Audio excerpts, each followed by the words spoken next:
Buenas tardes a todos. ¿Estamos? ¿Qué tal? Bueno, quien les habla, el licenciado Darío Gutiérrez, le da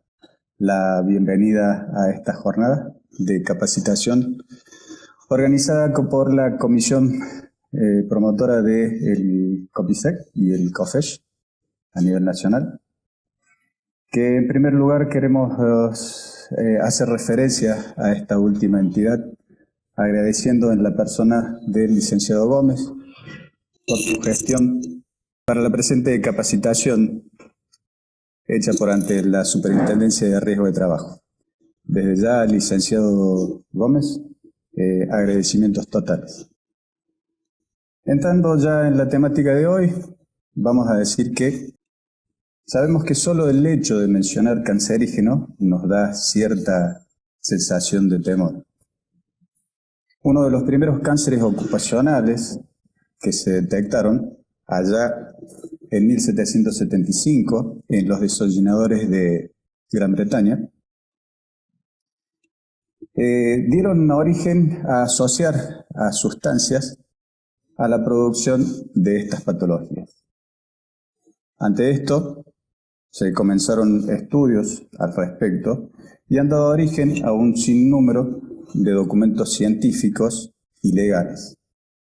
para prevenir la ocurrencia de estos cánceres ocupacionales. Hoy nos acompaña el ingeniero Juan Ignacio Suárez Anzorena, ingeniero industrial, especialista en seguridad y higiene en el trabajo, que es responsable del área de control y auditoría de la ART de la Superintendencia de Riesgo de Trabajo. Él tendrá a su cargo la disertación sobre vigilancia y control de sustancias y agentes cancerígenos basado en la resolución 81 del 2019. Les damos la bienvenida al ingeniero. Hola, ¿se escucha? Sí, te estamos escuchando. Sí, bueno, buenas tardes. ¿Se ve bien la presentación ahí? Bien. Agradezco al colegio la posibilidad de dar la capacitación. Es un programa, digamos, que estamos haciendo intensivo para poder dar estas capacitaciones y tratar de aclarar dudas y dejar abierta la puerta para, como decía Darío antes en la presentación, en el caso de que surjan nuevas dudas o a raíz de la presentación estas surjan a posteriori dudas, las vamos a ir contestando y si nos las hacen llegar después por correo electrónico, las ampliaremos las respuestas que hagan falta. La idea de la charla de hoy es explicar un poco el porqué de la resolución 81 y para qué es lo que está planeado o cuál es la idea desde la superintendencia que tenemos para trabajar con esta nueva resolución de agentes cancerígenos que reemplazó a la existente que había. El porqué en realidad es una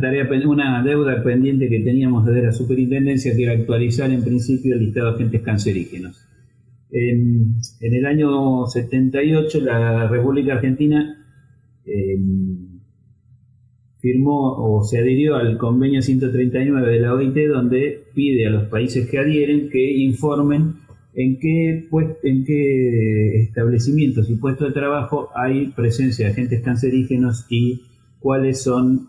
los trabajadores que están expuestos a los agentes cancerígenos. Esto para llevar un registro desde la OIT de del uso de agentes cancerígenos. Y dentro de esa obligación de informar, también estaba la obligación de mantener actualizado ese listado de agentes cancerígenos, cosa que se había venido actualizando, pero en el 2003 fue la última actualización, que era la resolución 310 del 2003, que actualizaba el listado y en ese momento había 20 agentes cancerígenos. En realidad, bueno, a lo largo de los años se fue ampliando ese listado de agentes cancerígenos. Ese listado es el que emite, digamos, la IARC, que es una organización que trabaja con la OIT, que es la que establece cuáles son los agentes que se consideran cancerígenos para los seres humanos, que es el grupo 1 de la IARC. En base a ese grupo 1 fue que se actualizó la resolución y digamos, quisimos aprovechar desde la superintendencia la posibilidad de generar o modificar el registro que teníamos, el registro A415, y implementar el sistema de vigilancia y control de sustancias de agentes cancerígenos, con la idea de poder llegar a una instancia mayor o de mejor posibilidad de trabajo desde el punto de vista de la prevención. O sea, el sistema de riesgo de trabajo, una de las funciones es la prevención, y dentro de la prevención, una de las opciones, de los objetivos, es prever la ocurrencia de enfermedades profesionales. Para esto es necesario, por un lado, saber dónde tenemos, en el caso de los cancerígenos, dónde están presentes, cuáles son los trabajadores que están expuestos directamente y cuáles son los que podrían llegar a estar expuestos, que es un poco lo que vamos a ver al final cuando hablamos de la nómina de trabajadores expuestos y no expuestos. Y por otro lado, se quiso aprovechar y este sería la prueba piloto que se está haciendo de la superintendencia para lograr un proyecto mayor o tratar de implementar un proyecto mayor, que es poder contar con la nómina de trabajadores expuestos, con su identificación de a lo largo de su actividad laboral a qué agente de riesgo estuvo expuesto y en qué establecimiento. Hoy por hoy es muy difícil para el sistema saber a qué estuvo expuesto un trabajador que cambió de empresa o cambió a lo largo de su vida laboral, pasó por varios establecimientos, y nos encontramos con que a veces el relevar a qué estuvo expuesto y dónde o cuándo es muy difícil y a veces imposible, porque cambió la razón social, desapareció la empresa. Entonces, el objetivo del proyecto más amplio, del que, como les decía, el sistema de vigilancia es la prueba piloto, es la posibilidad de ir armando ese listado de agentes de riesgo, posibles causantes de enfermedades profesionales, o mejor dicho, causantes de posibles enfermedades profesionales, para ir armando ese historial de cada trabajador, y que a futuro, cuando se pueda implementar todo el sistema, se pueda consultar en las bases de la superintendencia a qué estuvo expuesto o a qué estuvimos expuestos cada uno de nosotros a lo largo de nuestra vida laboral. Obviamente eso va a ser, digamos, a partir de que se implemente el proyecto completo. Ojalá pudiéramos hacerlo retroactivo, pero como les decía, es bastante complicado poder lograr esa información anterior.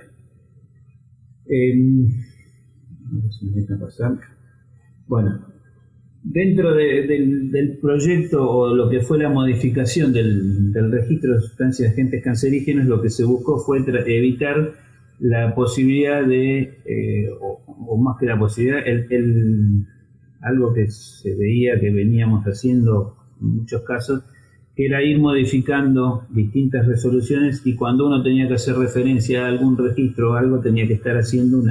un ensamble de distintas artículos de distintas normativas. Entonces, uno de los primeros objetivos fue tratar de eliminar esa necesidad de hacer un ensamble de distintas normativas, y por eso en esta filmina ven que hay muchas resoluciones que fueron derogadas. Entre ellas fue la resolución 415, que es el viejo registro de agentes cancerígenos, o mejor dicho, el que estaba vigente hasta el año pasado,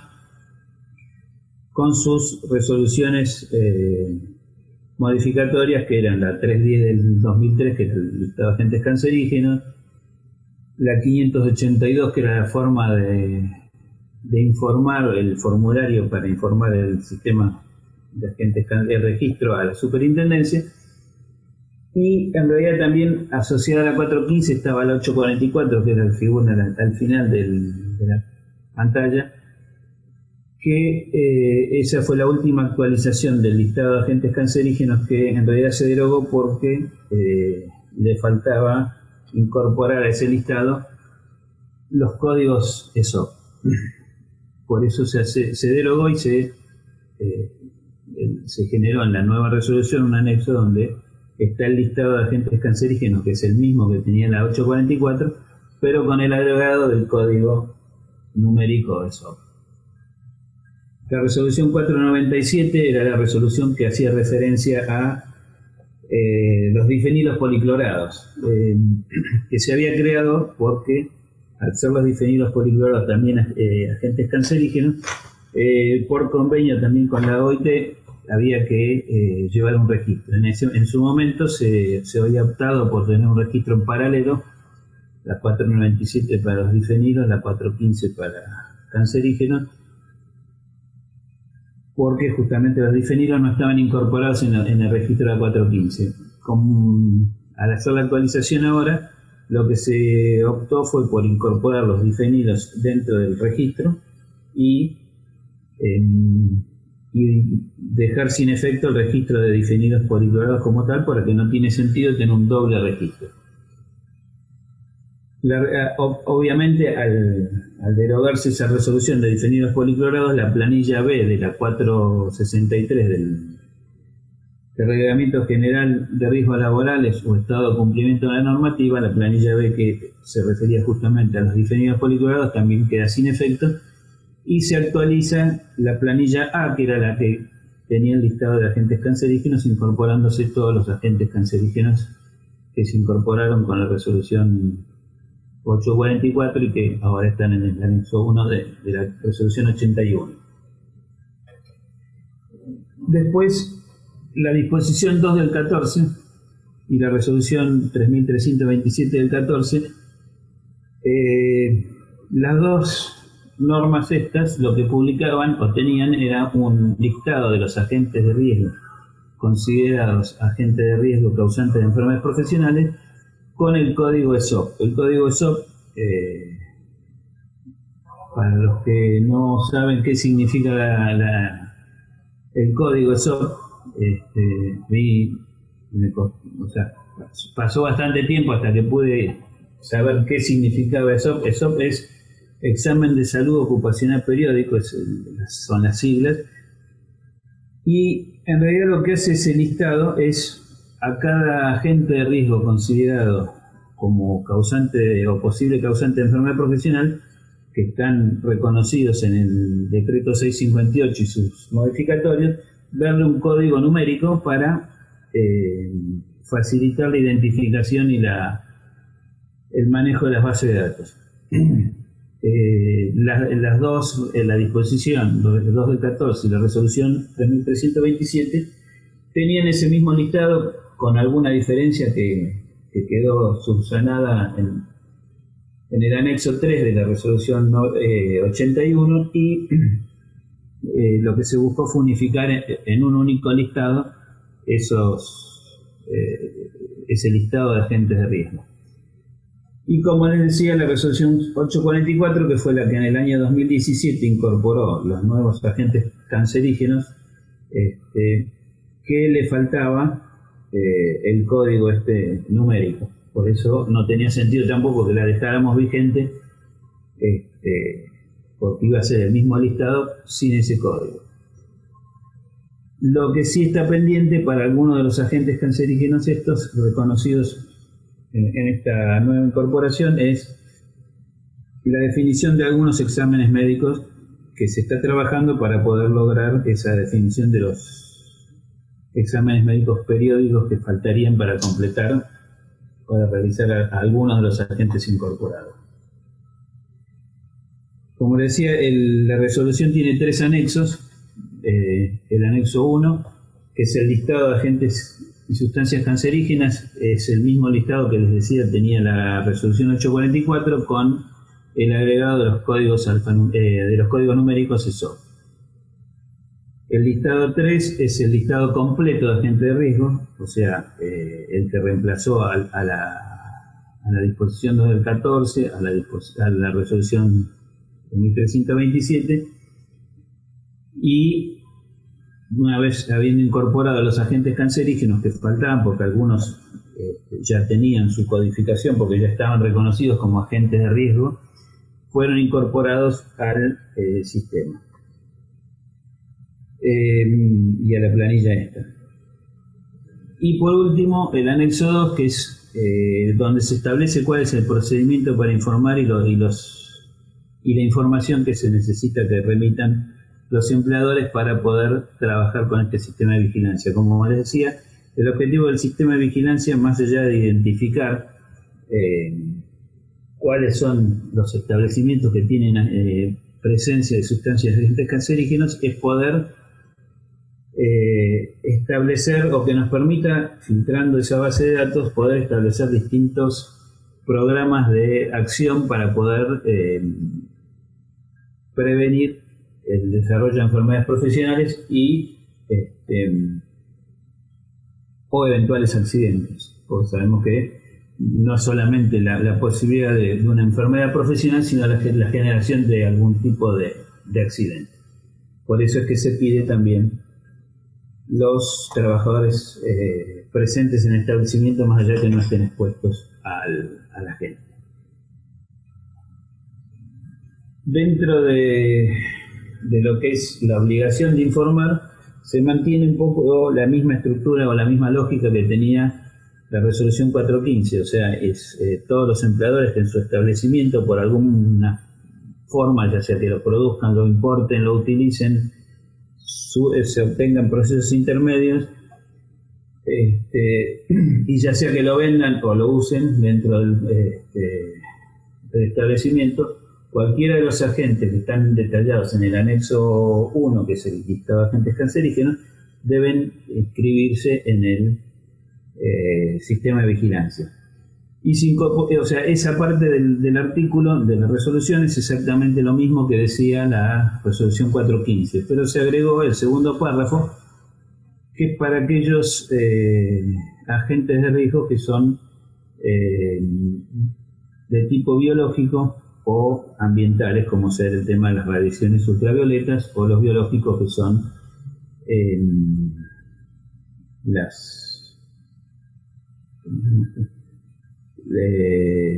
el virus de la hepatitis B, perdón. Por eso se incorporó el segundo texto en el artículo.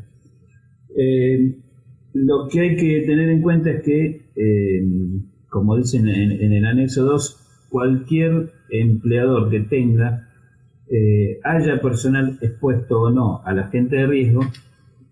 generado un posible enfermedad cancerígena, debe estar declarado, debe inscribirse al sistema de vigilancia para esta doble, digamos, función, no solamente de informar quiénes utilizan o dónde se utiliza el agente o dónde hay presencia del agente cancerígeno, sino también la posibilidad de ocurrencia de un accidente. Dentro de los agentes nuevos que se incorporaron, hay algunos que tienen algunas características o consideraciones particulares que hay que tener en cuenta. Uno de ellos es el tema de la radiación ultravioleta. Ahí se hizo una diferencia o una separación entre lo que es la radiación ultravioleta de origen natural, o la radiación que digamos presente en la radiación solar, y lo que es la radiación ultravioleta de origen artificial o industrial. Hoy por hoy los que sí o sí están obligados a inscribirse son los que tienen en su establecimiento presencia de radiación ultravioleta de origen artificial, ya sea producido por un equipo de soldadura, algún equipo de luz ultravioleta. Mientras que para los que están expuestos a radiación solar, por ahora se estableció que esa obligatoriedad no está, digamos, no se reguló la obligatoriedad de la inscripción para los que están expuestos a radiación solar. Sabemos que el universo es muy grande porque tenemos toda la gente que trabaja en la intemperie, ya sea en el agro, en la industria de la construcción, en todo lo que es trabajadores marítimos, portuarios, trabajadores, digamos, todos los trabajadores que mayormente realizan su actividad en la vía pública o a la intemperie están expuestos a radiación ultravioleta de origen natural. Por el momento no están obligados a inscribirse al sistema de vigilancia, más allá de que si quieren hacerlo se puede hacer la inscripción. En principio, desde la superintendencia se van a ir progresivamente determinando cuáles son las actividades mediante el SIU revisión 4 a 6 dígitos, cuáles son las actividades que van a tener que ir incorporándose progresivamente para declarar la radiación ultravioleta de origen solar. Mientras tanto, lo que sí se estableció es que todos los que están expuestos a radiación solar deben tener o contar con los elementos de protección mínimos, que serían cremas con factor de protección, anteojos con protección ultravioleta, gorros o cascos con protección para el cuello y nuca, camisas de manga larga y eventualmente pantalones también de pierna larga, para tratar de minimizar la exposición a la radiación solar.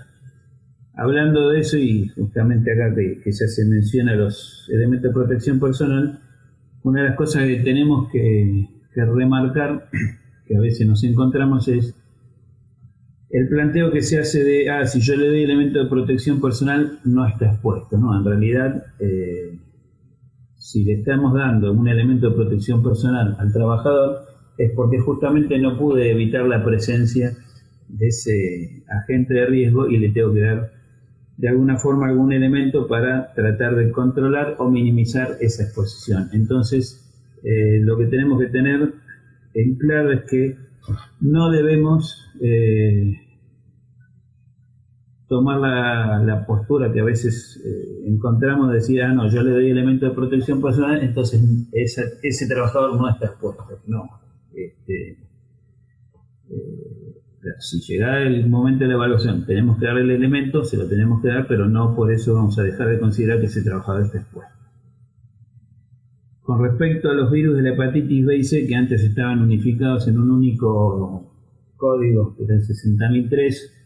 se desdobló en 2 códigos por un tema de, la IARC también los reconocía y los identifica como 2 virus distintos y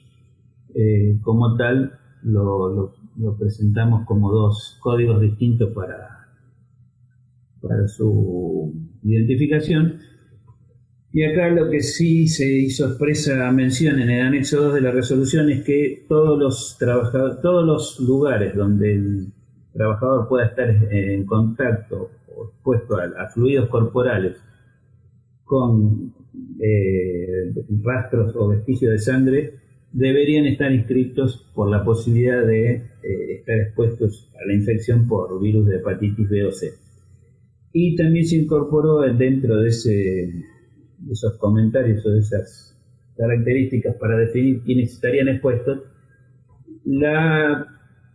necesidad o la obligación de inscribirse a aquellas actividades que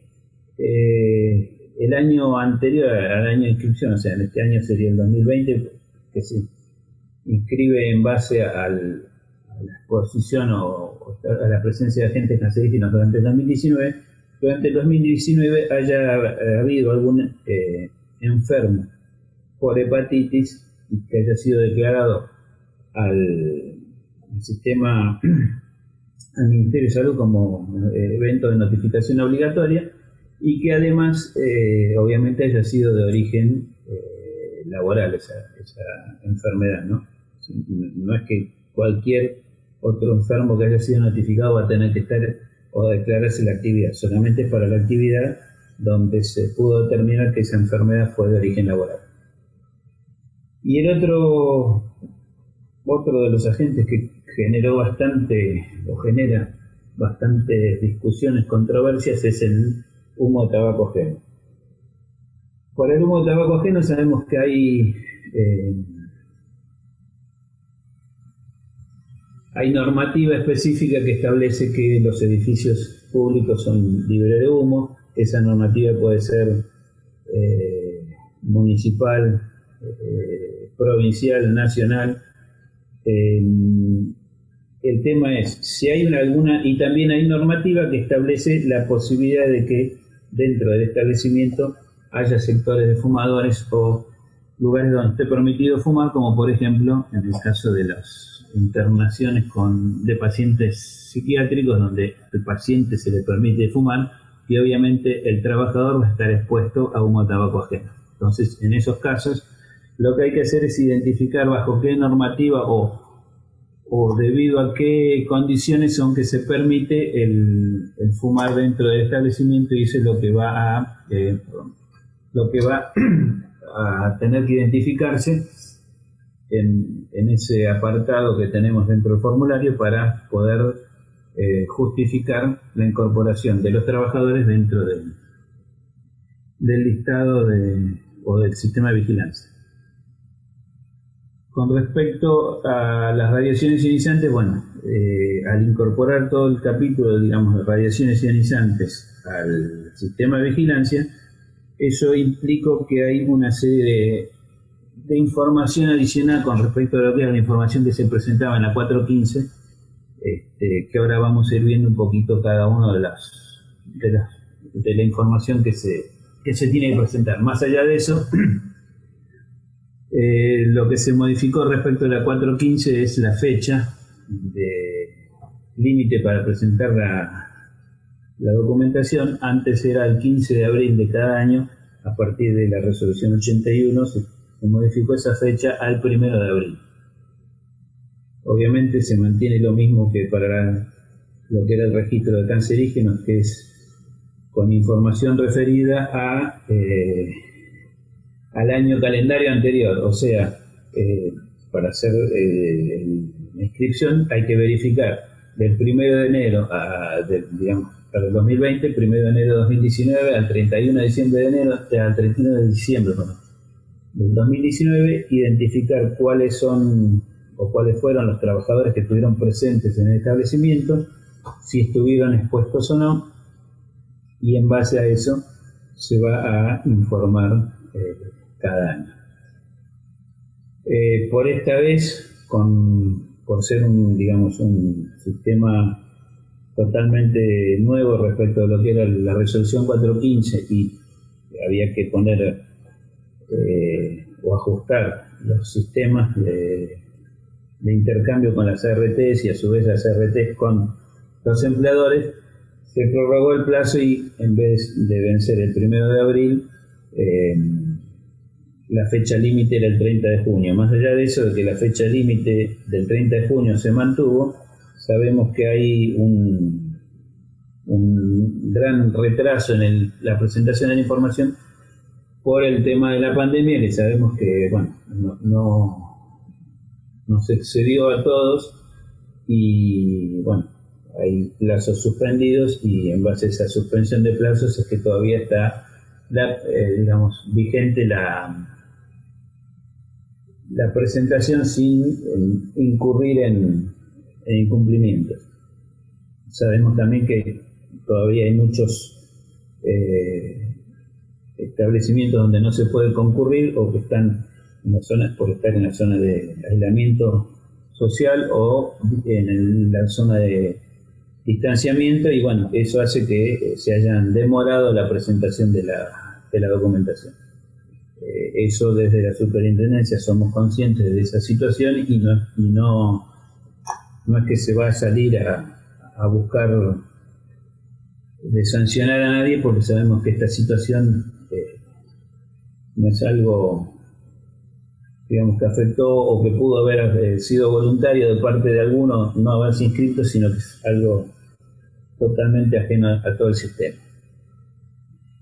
Y obviamente la inscripción es ante la RT que se encuentra afiliado, y con respecto a eso hay una de las modificaciones que se hizo en el sistema respecto al registro. Si yo empiezo como el registro ahora, vamos a ver, tiene todo un proceso de presentación de la información. Si durante ese proceso el empleador cambia de RT, la idea es que no tenga que volver a inscribirse y cargar todo el formulario nuevamente, sino que la idea es que se inició el trámite de inscripción en el sistema de vigilancia en un RT, más allá de que durante el proceso se cambie de RT, se termine con el RT que estaba vigente al momento de iniciar el trámite. Con respecto al tema del trámite, y después entramos a ver un poco los campos que hay que completar, el sistema de cómo se completa la información cambió respecto a lo que era el sistema de registro de cancerígenos, en cuanto a que no hay un formulario papel como había con la 415, sino que ese formulario es un formato o la captura de la información es a través de un formato digital, y cada RT tiene que implementar, y eso fue uno de los motivos también de la demora o la prórroga. Cada RT tenía que presentar o poner a disposición de cada uno de los afiliados un formulario de captura para poder cargar la información del registro, no el registro, sino del sistema de vigilancia. Esta información que se carga mediante las distintas facilidades que dio cada RT, una vez que pasa el filtro del RT, el RT lo remite vía sistemas a la superintendencia. En el momento que la superintendencia lo recibe, verifica la validez de toda la información y la coherencia de esa información, aparece en la ventanilla electrónica del empleador el formulario o un formulario en formato PDF con toda la información que el empleador cargó en el sistema, y una nota diciéndole al empleador o comunicándole al empleador que tiene 10 días para aprobar o rechazar esa información, esa declaración jurada. Si en el lapso de 10 días no se aprueba o rechaza esa información, ese formulario queda automáticamente consolidado y se toma por válida la presentación, y vuelve a aparecer una notificación de parte de la superintendencia donde les dice que en tal fecha se procedió a la consolidación de la información del sistema de vigilancia. Y eventualmente el empleador va a poder bajar ese formulario en PDF, donde va a estar toda la información que suministró el sistema. Entonces el empleador va a tener la posibilidad de tener dos constancias de presentación. Una, la que le entregue la RT al momento de cargar esa planilla al sistema de vigilancia, y la otra es cuando esté consolidado y sea el documento fehaciente de que la información esa ingresó a la superintendencia. Con respecto a la información que se tiene que presentar, se mantuvo básicamente la misma información que tenía el registro de cancerígenos, es decir, todos los datos de la empresa, razón social, responsables, los datos del establecimiento con todas el detalle de ubicación y datos de cada uno de los establecimientos. Y acá una de las cosas que se mejoró respecto a lo que era el registro de cancerígenos es que había casos donde todos los establecimientos que se presentaban para un quit, en el caso de que tuviera más de un quit, muchas veces terminaban identificados en un único establecimiento o en el domicilio legal. Y la verdad que quedaran identificados todos en el establecimiento legal o en el domicilio legal no tenía mucha utilidad para el sistema, porque no es lo mismo saber que dónde es dónde físicamente está realmente cada uno de los agentes presentes en los distintos establecimientos, a presuponer que está todo concentrado muchas veces en el domicilio legal, que muchas veces también ese domicilio termina estando en la ciudad de Buenos Aires, y entonces sabemos que más allá de que esa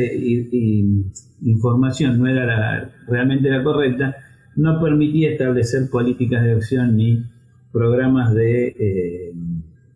visita a los distintos establecimientos en caso de que consideráramos desde la superintendencia la necesidad de ir a visitar alguno de estos establecimientos. Entonces, el establecimiento se hace o se vincula y se valida directamente con los establecimientos que están declarados en el sistema. Con lo cual, si algún establecimiento no ha sido declarado, para poder declarar, en el caso de que corresponda inscribirse al sistema de vigilancia, van a tener que hacer la declaración previa de ese establecimiento al sistema. Después se incorporó el concepto de empresas contratistas y tercerizadas. El objetivo de esto es poder identificar y, como decía, poder saber las distintas situaciones de exposición laboral de los trabajadores. En el caso de empresas contratistas, ahí lo que habría que informar es el caso de empresas donde, supongamos, yo empleador estoy presentando la información al sistema de vigilancia y tengo algún equipo de rayos X en mi establecimiento. Y hay una empresa a la que yo contrato para que venga a hacer el mantenimiento de esos equipos. Bueno, en ese campo de empresas contratistas yo voy a tener que poner los datos de la empresa que viene a hacer el mantenimiento de los equipos. Si tuviera empresa de limpieza contratada, la tendría que incorporar ahí, donde tengo que incorporar el quit, la razón social y la cantidad de trabajadores que esa empresa envía a mi establecimiento. Y para el caso de empresas tercerizadas sería si yo mando personal de mi empresa a un establecimiento de un tercero para que realicen trabajos en un establecimiento que tiene la posibilidad de tener un agente cancerígeno. Yo lo tendría que declarar en ese apartado. Obviamente después, bueno, los datos responsables del registro, los datos del empleador, digamos, un responsable de higiene y seguridad, que es el responsable de confeccionar el formulario, del responsable de medicina del trabajo. Y acá una de las cosas que queremos hacer hincapié de la superintendencia es continuar fomentando el trabajo conjunto de los dos servicios, el de medicina del trabajo y el de higiene y seguridad. Sabemos que con este tema que estamos viviendo en este momento de la pandemia, el trabajo que han tenido que hacer en forma más coordinada ambos servicios, el de higiene y seguridad y el de medicina del trabajo, para confeccionar los protocolos. Bueno, la idea es que continuemos en esa línea de trabajo en conjunto y podamos coordinar el trabajo para la presentación del formulario del sistema de vigilancia y el otro tema que vamos a ver la semana que viene respecto a lo que sería la confección de la nómina de trabajadores expuestos. Obviamente después, bueno, la declaración de los puestos y sectores donde está presente el agente cancerígeno. En este caso hay que remarcar que solamente para los, se van a enumerar en este apartado los puestos y sectores donde está el agente cancerígeno presente. En los puestos donde el establecimiento no esté la sustancia, no va a haber que detallar ese puesto. Después de escribir cuáles son las sustancias, si estos tres campos que vienen después de exámenes médicos, estudios médicos ambientales específicos y estudios biológicos específicos son campos a llenar si, en el caso de exámenes médicos, si el empleador hace algún examen médico adicional a lo que es el examen médico periódico. Si no hace ningún otro examen más que el examen médico periódico, no hace falta que ponga nada, porque ya se sobreentiende que si la nómina, si el trabajo está indicado en la nómina de trabajadores expuestos como expuesto a un agente cancerígeno, desde la RT se deben hacer los estudios que corresponden. Esto es por si, por alguna cuestión interna de la empresa, deciden hacer algún examen adicional, lo pueden indicar en este campo, lo mismo que si por cuestiones legales, que sean nacionales, provinciales o municipales, hagan algún tipo de estudio ambiental o biológico específico, lo pueden declarar en estos dos campos que están acá. Después, obviamente, o se mantiene como estaba en el registro de cancerígenos, cuáles son las medidas de protección implementadas. El campo de información adicional para humo de tabaco ajeno es lo que les comentaba antes, indicar cuál es la normativa que habilita a que yo en mi establecimiento tenga personal que pueda estar expuesto a humo de tabaco ajeno, porque hay alguna normativa que establece que en mi establecimiento se puede fumar, o digamos, como decía, el tema de los internación psiquiátrica, o los salas de juego donde hay sector para fumadores, donde obviamente el trabajador que está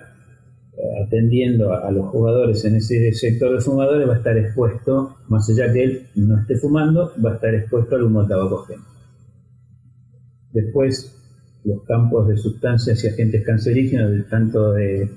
proveedores y compradores. Acá hay que tener claro que todos los que son agentes biológicos o medioambientales, obviamente no vamos a tener que identificar ningún proveedor ni comprador de esa sustancia. El sistema está previsto que así, digamos, acepte la información, que no haya que completar esos campos para ese tipo de situación. Y acá es donde empezamos a ver los agentes o los campos nuevos que se incorporan al haber incorporado todas las radiaciones dentro del registro o del sistema de vigilancia. La descripción de los equipos radiológicos, qué tipo de equipo es, si es equipo rayo X, acelerador lineal, cuál es la fuente original que origina qué tipo de radiación es la que está emitiendo ese equipo. La potencia de los equipos para el caso de los equipos rayos X o aceleradores lineales. ¿Cuál es el equipo que se utiliza para el procesado de imágenes? Porque a veces esto nos da una pauta de cómo es o qué otros agentes de riesgo o posibilidades de riesgo adicional se generan según el equipo de procesamiento de imágenes que se utilicen. Obviamente donde hay utilización o donde hay fuentes de radiaciones ionizantes, debe hacerse una dosimetría. Entonces lo que se pide en este campo es identificar cuál es la empresa que realiza el control de dosimetría del personal. Esto lo que nos va a permitir también, cuando se analice la base, es poder identificar si hay empleadores que no realizan dosimetría, bueno, ver por qué no la realizan y eventualmente ir y asesorarlos para que hagan o cumplan con esa parte de la normativa. Y después los otros dos ítems que siguen son responsables de la instalación y operación de equipos y responsables de uso. Son las habilitaciones que dan el Ministerio de Salud para el caso de fuentes de rayos X y la ARN para el resto de las fuentes radioactivas. Esto lo que permite, o digamos, más allá de que no es la superintendencia quien es el responsable del control y de otorgar estos certificados y habilitaciones, es poder en cierta forma verificar que las instalaciones cumplen con la normativa, y en el caso de que falte la habilitación o alguno de los responsables, se puede hacer un trabajo en conjunto con el Ministerio de Salud o la ARN para regularizar esas situaciones. Una de las cosas que nos hemos encontrado ahora con el proceso de inscripción de esas que se están llevando a cabo ahora, es que hay instalaciones de equipo de rayos X donde no tienen ningún tipo de habilitación y certificación. Entonces el objetivo no es ir a sancionar porque no la tienen, sino ir a asesorar para que se adecúen las instalaciones si es que falta adecuarlas. En algunos casos nos han planteado casos de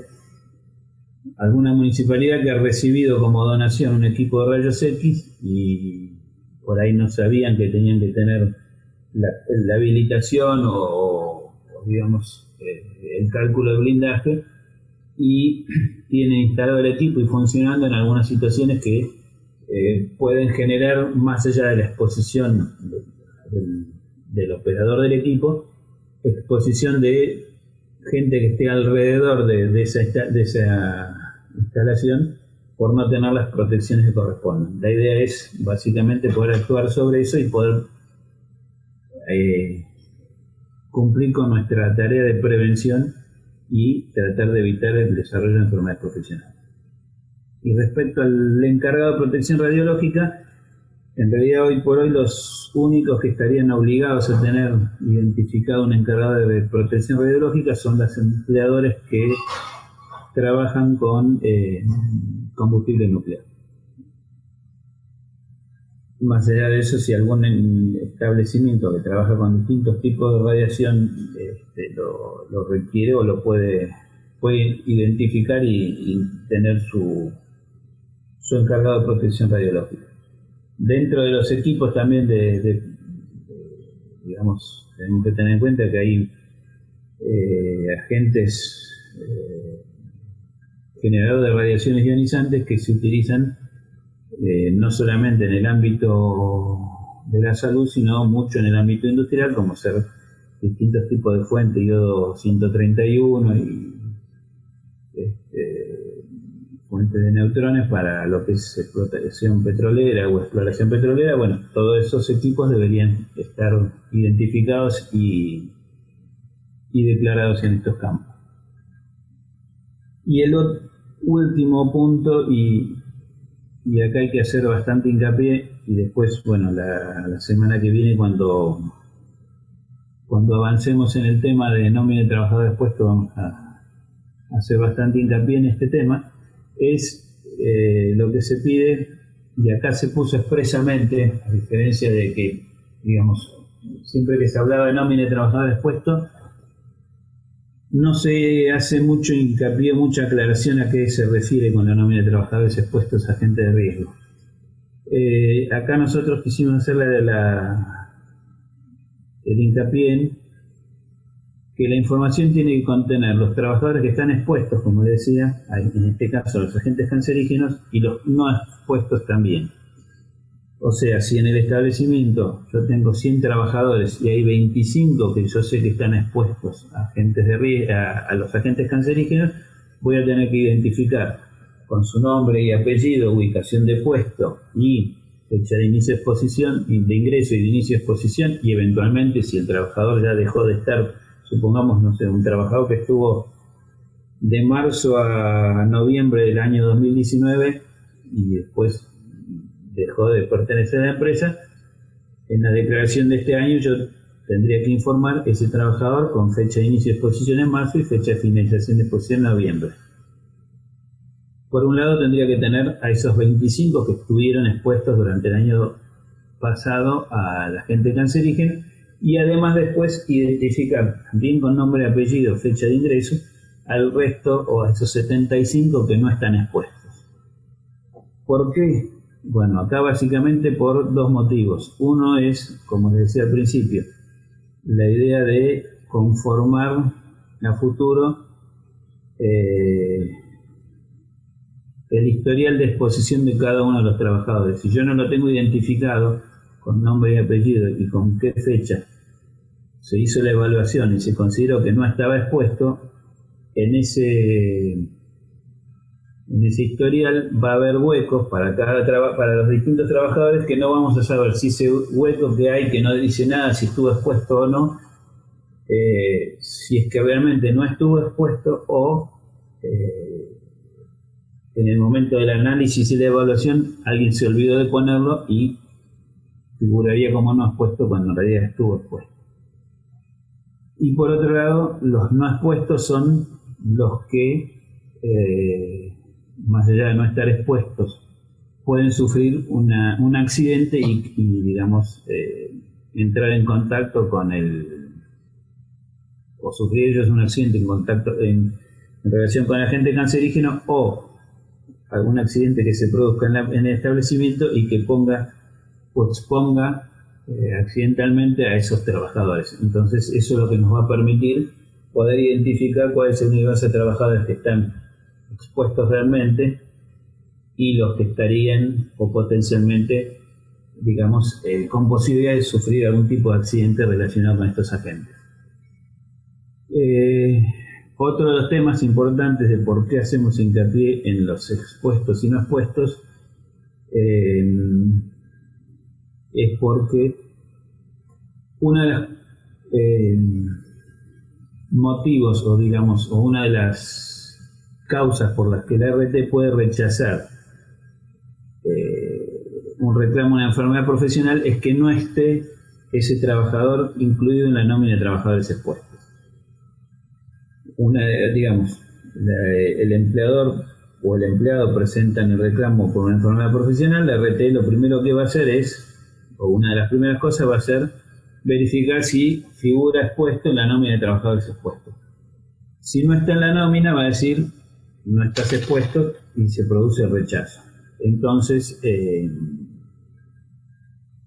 es importante porque después, llegado caso un reclamo, hay que presentar a la comisión médica la nómina de trabajadores con los expuestos y los no expuestos para poder identificar si ese trabajador estaba o no realmente expuesto. De nada sirve, como vemos en algunos casos donde se presenta no está expuesto, directamente ni los nombran, o en algunos casos ponen una raya y no se identifica a nadie. Esa falta de identificación no permite ni garantiza saber que realmente se evaluó a todos los trabajadores del establecimiento su condición de exposición o no, y menos si estaba o no estaba ese trabajador en nómina en ese momento, más allá de que haya que buscar, digamos, antecedentes. Por eso que es importante detallar a todo el personal. Con el sistema al ser digital también es mucho más fácil, porque digamos el sistema presenta la nómina completa de trabajadores y es más fácil, digamos, no olvidarse de ninguno y eventualmente si no estaba expuesto, obviamente indicarlo como no expuesto. Con respecto al tema de la hepatitis, que es un biológico,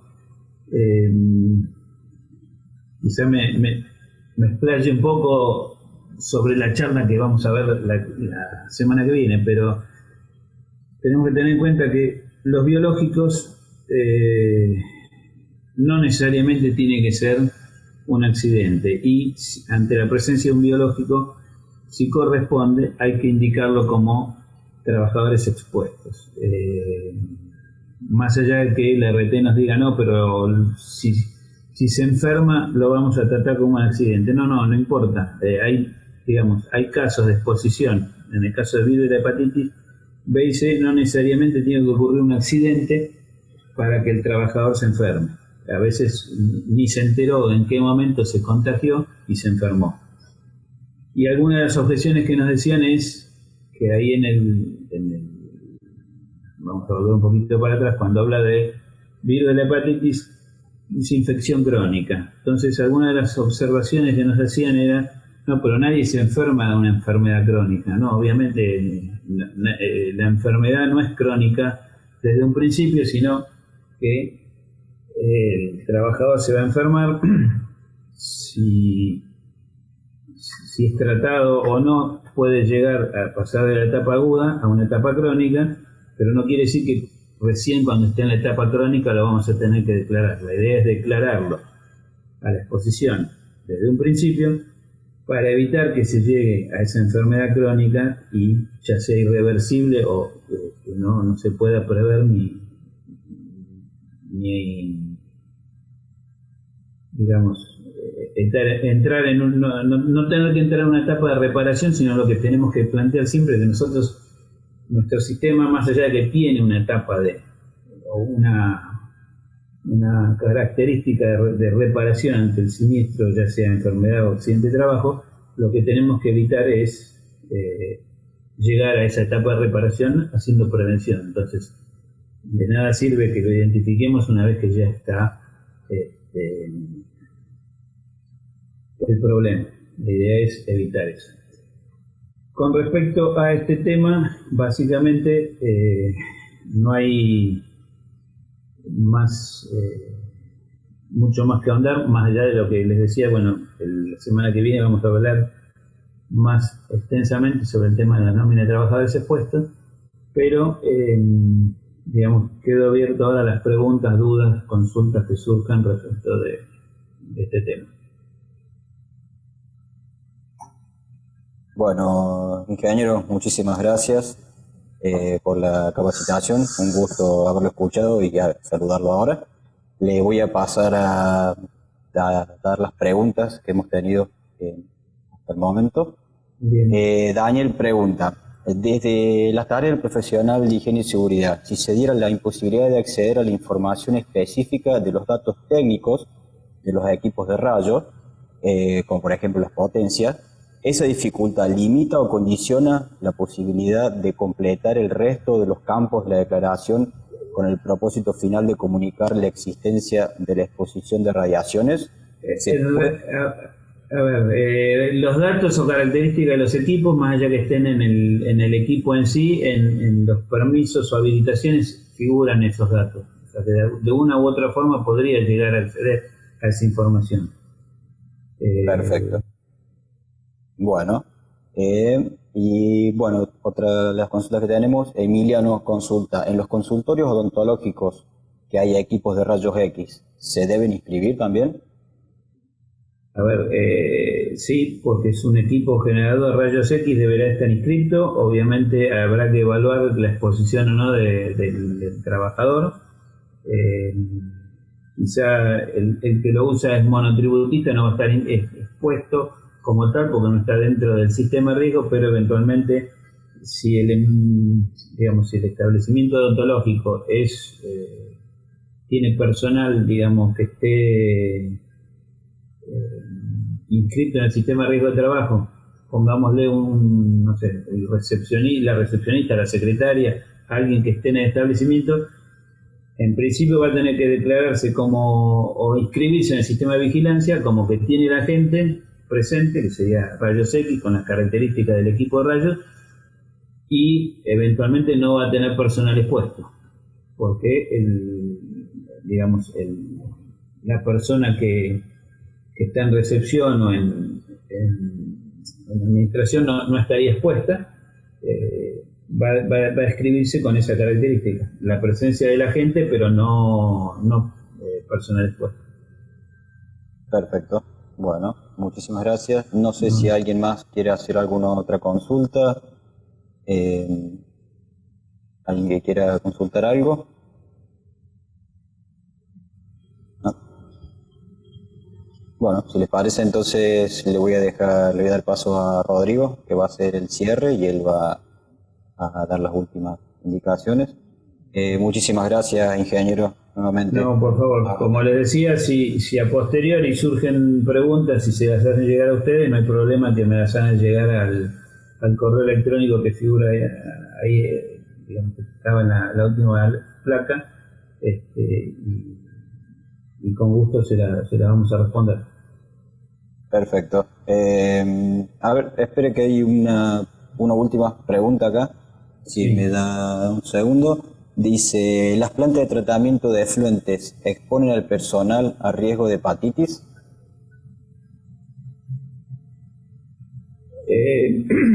Habría que ver a qué efluente se refiere. Si es una planta cloacal, y yo estimaría que sí, habría que hacer análisis, pero en principio estimaría que sí. Pero digamos, yo no te puedo decir a priori, sino que ese es uno de los temas que vamos a hacer hincapié en la charla de la semana que viene. Todo el proceso de evaluación que hay que hacer para poder determinar si hay exposición o no ante un posible agente de riesgo. Perfecto. Pero, si es cloacal, en principio yo te diría que digamos, la presencia de la gente estaría.